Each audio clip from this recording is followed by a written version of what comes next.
Well, we're getting there. I think it's another good opportunity for our guys to answer the bell and play really good football. Obviously, I have a ton of respect for that staff and that football team and that town, and our guys are excited to go play. I think coming out of NAU, it's frustrating, but I think the theme continues to be that our guys are confident in what we can do, but frustrated with what we haven't done, and that's kind of clean up the details and finish games and score in the red zone, and so we got to keep attacking that. And you can kind of get frustrated with the result, but if it doesn't, your frustration doesn't lead to a greater focus on the process, a greater focus on the details, doing something a little bit differently. I've talked to our whole staff and team about, what can we do differently? What can we do more of? And whether it's, like we're detailed in the red zone supposedly prior to this, which I'm saying we haven't scored enough. But, hey, can we take those walkthroughs another step? Can we talk about the best case and the worst case more frequently just so our guys have all the answers? Because our guys are really physically capable, but we have to continue to find ways to execute when it gets tough, when things are stacked against us, when the moment is great, and hopefully that'll lead to better results. Cody, after the Northern Arizona game, in your post game, you said you were going to try and talk to the team leaders, try and get a better sense of maybe what you could do differently. How has that gone for you? Have you gotten any answers? I'd say I think it all kind of comes down to communication. I don't want to take that stuff outside of the rooms, but some of it's addressing personnel, some of it's how we meet, when we meet, how we rep things, and not necessarily what we're doing schematically, but who we're asking to do it, and just making sure we're upholding the standards in a lot of other ways. I think that's probably the thing that was the greatest takeaway is it's, you always say that, I want to treat people well and work really hard here, but I'm going to hold the standards really high. And just making sure maybe there are some certain things that aren't necessarily written rules, but unwritten rules for how guys take care of their lockers, the manner in which they show up to meetings, making sure they have stuff to write with. I mean, it's just really trying to clean up things like that, because how you do the small things is how you do all things. And I think it's just trying to make sure we can shore up a lot of those off-the-field components, because we have great guys on our football team, but just trying to make sure we can shore those things up, because the more we can focus on the details and other aspects of life, we're hoping that they'll carry over to the football field as well. Cody, you can play players 4 games and not use up a year of eligibility. You're headed into the last 4 games of the season. Are you looking at starting to integrate some of these younger kids into the game? Yeah, that's a good question, because there was actually there's some moments where we've kind of been doing that with Titan Mason, a guy who now are a little bit more cognizant of, okay, if we don't have to play him, let's not play him so we can save it. Because obviously with a running back situation, we don't want to just burn a kid's red shirt if he's not going to play a ton, but we do need to make sure we're cognizant of the workload that Dason and Carson are having.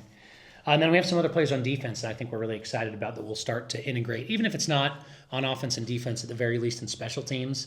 A guy like Porter Lee is a guy that you'll see out there. We have a package for him. He's a great kid. He's going to have a really bright future. Went to BYU, returned missionary, tall, long, athletic kid from Aspen, Colorado, who actually grew up in Cody, Wyoming with Hunter Hayes, and he's going to be a really good Bengal. I mean, he's a freshman that we didn't necessarily announce during signing day because he got back from his mission in the summer, and we kind of connected with him through Hunter. He's a linebacker right now, but he didn't play linebacker in high school. He was a quarterback safety type of guy, but long, athletic, wonderful young man. Who we're really kind of excited to get going, and seeing his progress has been great. And then some of these younger receivers, we've been getting them more reps to get them ready. Not that they're going to pass up Mike and Zion, but some of the guys that I spoke to you about now are kind of, you might see them get in the fold a little bit, because we don't want to burn a year just because. But if we can get them some snaps, we definitely would like to. Speaking of the red shirts, something that the fans don't normally see is, these red shirts, they're not just sitting there doing nothing during the season. They're in the weight room, they're practicing. What's the progress that you've seen out of these kids? Yeah, so it's good to always address the red shirt, just in general, for people listening, watching, and for you guys. A lot of people want to come in, they're like, oh, am I going to be a red shirt? Are you going to red shirt me? And they act like red shirting is like being banished. Like, guys, okay, if I said you weren't going to redshirt, but you're still going to be the third team linebacker, do you just want to burn a year of eligibility playing 2 snaps a game? Probably not.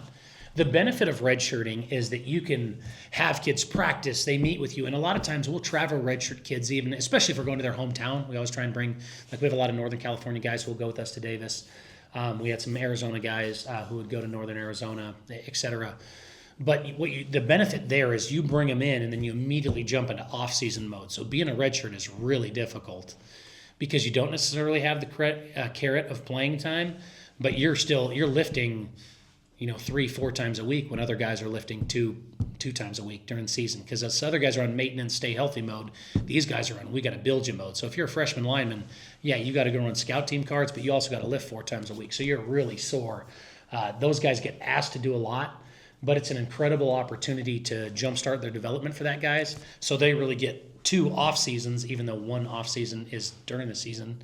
They lift like it's an off-season program in the fall. Then when we get to February and everybody is in kind of that lift and development mode, then they kind of get the second pass at it while doing spring ball, and then hopefully that accelerates their development and integration into a football team. But those guys have done a really good job. Coach Pittman, Coach LeGrand, Zeke Noah, they do a great job with those guys. It's not easy to be a redshirt. You still want to be cognizant of some of those guys. There are some guys that are on a modified plan of if there's a week we think they might play in one of their 4 games, we'll try to back them off a little bit to keep them healthy. But it's different than what people think. I mean, you're in it. I think it's not being shelved. If anything, you get more asked of you than most places. But you're still able to travel games, be on the sidelines, be involved, and we try to integrate those guys as much as we can. Cody, before we get into the nuts and bolts of UC Davis, I wanted to ask you personally, you coach there, you know that staff. Yeah. You recruited a lot of those guys. Yeah. Is it still kind of weird for you going back to play UC Davis, or are you over that? Yeah, I'd say, it's a little bit weird. But it's, guys, like, there are very few guys on that team that I actually coach. A lot of guys that I recruited, like I remember Sam Batu and Jordan Fisher recruiting those guys. But they didn't, it's different when you go through a season of playing with guys and seeing the sweat on their face and talking to them in third down. And that's why, it's really kind of those quarterback guys, Mitchell Dixon and Grant Harper, guys that were in my room that I spent a ton of time with, recruited them. And those guys are even COVID holdovers. But the majority of their players, like Caden Pinnock, I don't know him, he doesn't know me. Great player. Heard a lot of great things about him from my buddies there. But, I don't know those guys. Vargas, don't know him. A lot of their receivers playing. I just don't know a lot of those guys. And the staff, man, I love them. There are a lot of really good dudes on that staff. I have a ton of respect for them. But, if my brother were in here and you told me we're going to have a fight to the death, like I'd try to pin him on the ground and give him everything I had. But it's not I'm really competitive and I want to beat those guys. I have a ton of respect for them. But at the end of the day, too, I don't want to overthink it. You're not going into the defense telling them what to do because I coach with a lot of the guys on that offensive staff. You're not going in trying to, our offense isn't playing their offense. And Coach Coombs is an unbelievable defensive coordinator, but a lot of those dudes on defense, they weren't playing at all when I was there. And even those guys, the way football has just gone in the last 3 years, there was that class last year where there were like 25, like Land Larison and Miles Hastings and Trent Tompkins and CJ, like all those guys that I recruited and coached for 4 years, and then they ended up getting 2 more years. That was different. But now so many of those guys are gone. A lot of their really, really good players, especially on defense, are some grad transfer students. They've gotten some good Ivy League players, some other good transfers in that I don't know anything about. I have a ton of respect for their staff. And while I love the players that are still on that team, I've been bleeding orange for a while now. And, hey, man, I want to get after, those guys just like anybody. It'll be weird to be on the other sideline, but I'm excited to play a game with our guys. And the relationships that I've built with these guys over the past 3 years is really, really special, and we're all competitive. And it's funny. It's not that unique to what a lot of our kids deal with on a day-to-day basis. We were laughing. A lot of guys on our team, we'll go out after the game, and everybody knows everybody. Because kids have played with kids at other schools. Like, Logan Gonzalez, his roommate from Portland State, was playing for NAU, and it's just weird that they go out and they're acting like they're brothers. And it's like, how does this happen? But I just think with the way competition is, with the way social media is, with the way football is now, so many of these guys know each other that our players are in similar predicaments all the time. And at the end of the day, it's football. I'm not playing Tim Plow. I'm not playing Matt Coombs. I'm not playing Jerry Brady. Our players are playing their players, and we're trying to love on them and do as best as we can to get those guys prepared. Cody, UC Davis is kind of an anomaly in the Big Sky. Yeah. It's a different institution. Yep. Why have they been so successful? Oh, geez. I could talk about this for a long time, but UC Davis is not it's a Pac-12 school. I say the old ones. It's a bigger, better campus than Wazoo, Oregon State. It's a lot closer to Cal than people want to think. It's a top 10 academic institution in the country. I mean, nobody in the Big Sky is going to beat Davis on a recruit. And I told guys here, like there's some instances with our guys where I'm trying to figure out, what do they do best? Now, hey, if you're not playing at Davis and you're hell bent on playing, yeah, there's probably another place that you could go. But they're not going to lose guys just because of the academic support that they have, the culture that they have, the town that they have. It's really unique for the Big Sky. I mean, in the Big Sky, while it has amazing tradition, it's a lot of state schools and directional schools, which are awesome academic institutions, whereas Davis, is on par. It's a West Coast Ivy League school. They're in California, which helps them from a recruiting standpoint. That's a little bit different, but they have almost 40,000 undergrads. When you go there, it feels like you're at a Big 12 school or a Pac-12 school. It's different there. But, my big thing about as you go to these places, you got to go out and you got to compete to be your best. And I think the tradition at Davis has been so great for so long. There's so many coaches that have come through. There are a lot of amazing players that have gone through there that it's kind of self-sustainable, and I think it's just always going to be what it is going to be. But the great thing about being at a place like Idaho State is kind of like, hey, like, let's build this and like, let's get better. And I'm not, to me at Davis, the reason Plow was made in a factory to coach there, he went there, he played there, he knows the alums, he knows the history, he's from California. Like, there's so many good things in there that make him built in the lab to do that. But kind of, I feel like that's what makes this place special. It's like, I'm from Idaho, and when I get to go talk to Pauline, I'm not talking about, I hope we don't screw this up. We have an amazing tradition and alums from the national championship team, but there's so many areas where we're doing better and continuing to push better, where sometimes you feel like at Davis, like you really have to regulate that of like, hey, we're a Big Sky school. And you're like, well, you have all these resources that FBS schools have, but they're kind of they want to play in the Big Sky level so they can continue to focus on academics, and they want to compete for national championships, which they are. But it's culture, it's resources, it's elite coaching, it's the continuity that they've been, even despite all the transfers I talked about, the continuity and retention there is pretty incredible. And I think if you have good coaching, if you have really good culture, if you have player retention, you're going to have a shot to be successful. And they do have a lot of great resources. They have more resources than a lot of places in the conference, but it's because it's a top 10 institution. And they're not, I think athletically, their resources aren't just total over the top through the roof. It's just as a school. And that attitude of excellence kind of bleeds into the other things. But there are a lot of things that we can do here that in the modern age of football that we can't get. They have to take grad transfers in the School of Management, whereas we can get undergrad transfers. And if for some reason they lost a really good player that's an undergrad, they're not going to be able to replace them. Now they might bring in, from a different pool, but they also have to fish from a different pool when they're replacing as well. So it's not apples to apples, but we do play in the same conference. We're all fighting for the same goal, and we still deal with the same scholarship regulations from the FBS to FCS standpoint. So, I love Davis, but I love Idaho State, and I'm here, and I have a ton of respect for what they do. But I don't wear blue anymore. I love those guys on that team. Jerry Brady, their D-line coach, was in my wedding. Like he's awesome, but. I don't want to not name all the guys on their staff because they're all incredible, whether it's, Mike Cody, Taylor Chapetti, Kevin Burke. I coach Kevin Burke and had him. Trey Shimabukuros does an unbelievable job for them. Matt Coombs is absolutely incredible. Evan Hicks, and a lot of those guys they're guys that I talk to and you'd love to bring here, but once you have kids and family and you're settled, unless you're going to pay them a bunch more money, it's not necessarily feasible. But that incredible staff, incredible institution, but we're going to give them both barrels on Saturday.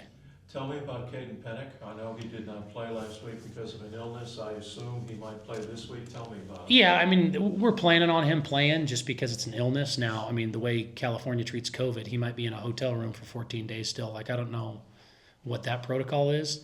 But, Grant Harper's a stud, and obviously they went in and operated just fine. And the way that they run the football and cook up throws for Caden Pennick, the special thing about him is that staff is going to generate explosives in the run game and the pass game just with what they're able to do.